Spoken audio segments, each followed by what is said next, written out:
Russian President Vladimir Putin has reinforced his National Guard with an elite special forces unit to protect him in case of another rebellion after the failed rebellion of Wagner Group, the British newspaper The Telegraph reported.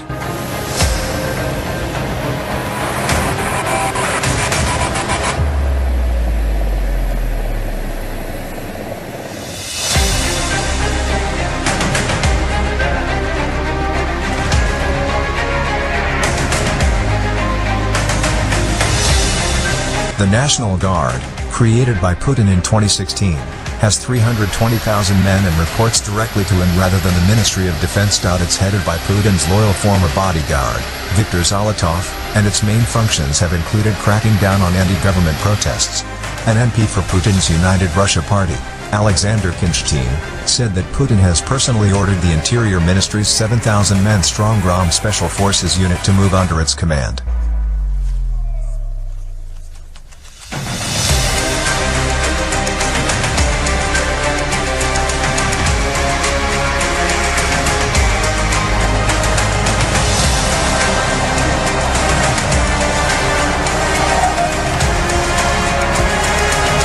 Putin has also brought in tanks, warplanes, and artillery to reinforce the National Guard, described by analysts as his Praetorian Guard, drawing parallels to the elite Roman imperial bodyguards who were loyal to the emperor, per The Telegraph.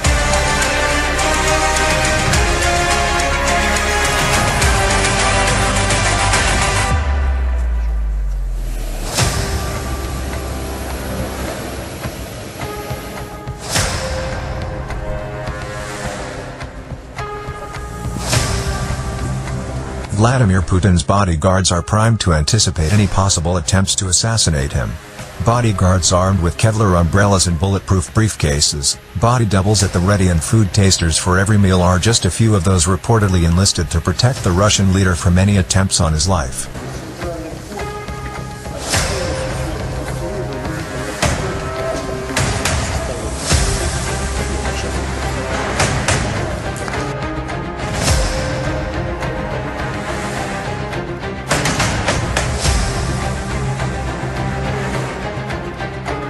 Putin is protected by 4 squads in public.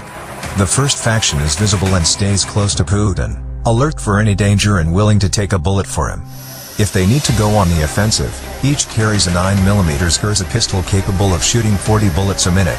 A second set, dressed in plain clothes, blends in with the crowd. A third stands just outside the crowd, while the fourth are situated on rooftops with snipers at the ready.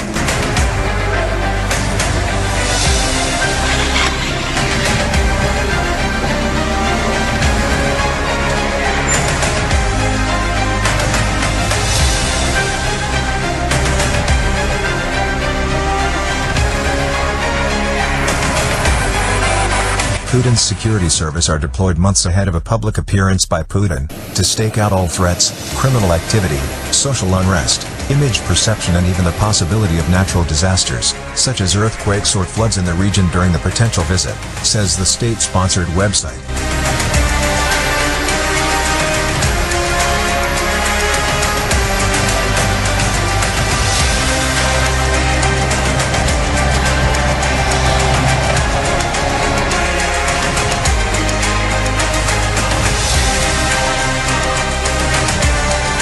IT personnel apparently place electronic jammers around his location to neutralize remote denotations and conduct electronic surveillance of cell phones in the vicinity.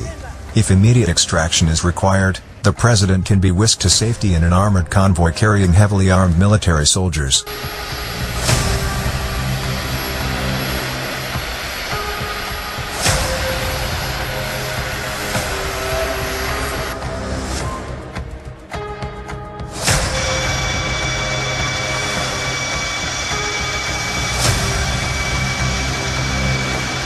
Following the rebellion of Wagner Group soldiers working under his former confidant Yevgeny Prigozhin, Putin is reportedly worried about the loyalty of his security services and military officers.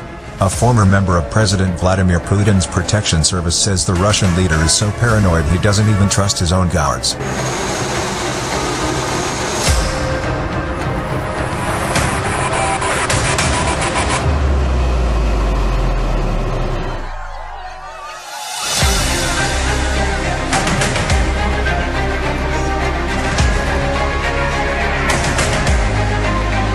Vitaly Brzezinski, who worked for the Federal Protection Service, known as the FSO, at a palace used by Putin in occupied Crimea, has fled to Ecuador and is speaking out about his experiences, according to Radio Free Europe.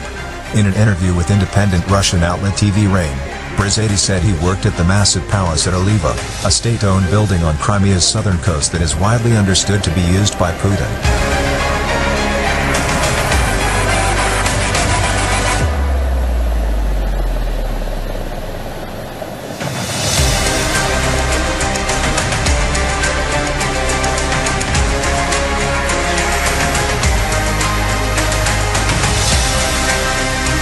So fragile is Putin's trust in his own security service that he will announce he is arriving at the Crimean palace via 2 different airports, but is just as likely to take a different route and arrive by sea, Brzezinski said, according to RFE's translation of his remarks.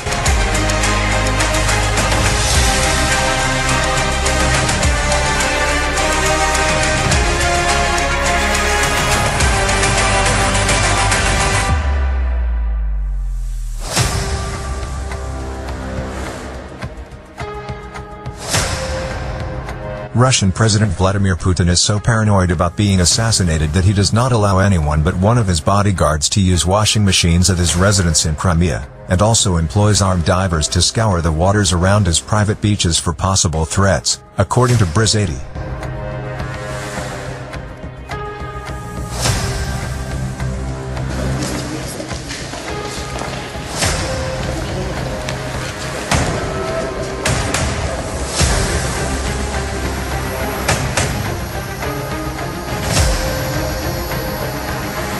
Brzezinski, who referred to the Crimean palace as a fantasy place and mini-city, said that Putin did not fully trust his own guards and often would lie to them about how he would arrive in Crimea and where he would stay, according to the report.